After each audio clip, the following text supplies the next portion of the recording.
My name is Girsham. I am glad to see you all again. Today we are going to see sin's results. We have seen that Satan works through sin, through temptation. He uses three primary avenues of approach: the lust of the flesh, the lust of the eyes, and the pride of life. So we need to be on guard. We need to be vigilant, careful, always watching that we might protect from those avenues of approach. Then let's move to the topic. What is the result of sin? We want to read some scriptures to know the answer for the results of sin, what God says about it. First is in Isaiah 59th chapter, verse 1 and 2. Behold, the Lord's hand is not shortened, that it cannot save, nor his ear heavy, that it cannot hear. But your iniquities have separated you from your God, and your sin has hidden his face from you, so that he will not hear. So Israel had a problem here. What problem did Israel had? They were separated from God. But Isaiah says the problem is not with God, that God is not enough powerful to save you or can't hear you. That's not the problem here. Well, what's the problem? Their iniquities had separated them from God, so that he could not hear them. So what do we learn from this verse? That our sins separate us from God. That's the worst thing ever. If we and God separated, that's horrible. God is our merciful, lovable, justice and powerful God. We need him. We need his blessings. We need his love. But our sin will separate us from God. What are the other consequences of sin? We just saw in James chapter 1 verse 15 that when sin is full grown, it brings forth death. Now what kind of death is James talking about? We all are going to die one day. That's the part of our natural law. As the result of sin of Adam and Eve. Sin Adam and Eve, death brought into the world, and we are all facing it, the possibility of death and the surety of the death. Well, what kind of death is James talking about? He is talking about the spiritual death, which ultimately leads to the second death. It separates us from God eternally in the second death. We also see that in the book of Romans. Let's turn to Romans 6th chapter verse 23.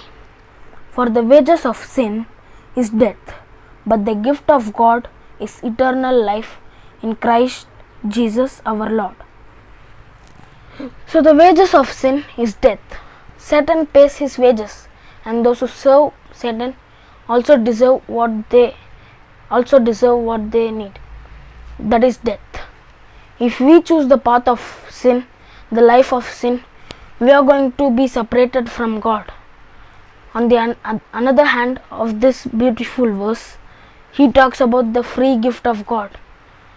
God, its eternal life through our Lord Jesus Christ. The point here is sin causes death, separates from God. We are separated from God. Jesus said it in another verse, John 8th chapter 21st verse. Here the speaker is our Lord and Savior Jesus Christ. Then Jesus said to them again, I am going away, and you will seek me, and will die in your sin. Where I go, you cannot come. Jesus, of course, is talking about the resurrection and when he is going back to the heaven. And he said the people would not be able to go where he was going. Why did Jesus say that? Why did Jesus say that? What would keep them going away from heaven? Where he was going? He said, you will die in your sin, and where I go, you cannot come. If you and I die with unforgiven sins in our life, then we are not going to be able to go to heaven. And the result of the sin is that it will separate us from God eternally. Let's briefly review the point we saw in the subject of sin. First, the history of sin. we saw several examples from the history of mankind. Second, how does sin works in our life? We saw that Satan works with the three primary avenues of approach: the lust of flesh, the lust of eyes, and the pride of life. Third, what is the results of sin? We just saw it today. It will separate us from God. And the fourth is God's answer to man's problem with sin. It would be very horrible if we all had a knowledge that we were guilty of sin and that was nothing to do about that. Can you imagine how horrible that would be, to live a life knowing that we did all sins we knowing and that is wrong, and there's nothing that can be done, there is no remedies, but be separated from God eternally? But thanks be to God. God is God, our great loving God and merciful God, and by His grace it is possible. He made possible for us to have His remedy, His solution for sins, and we would like to study about that in our next particular section.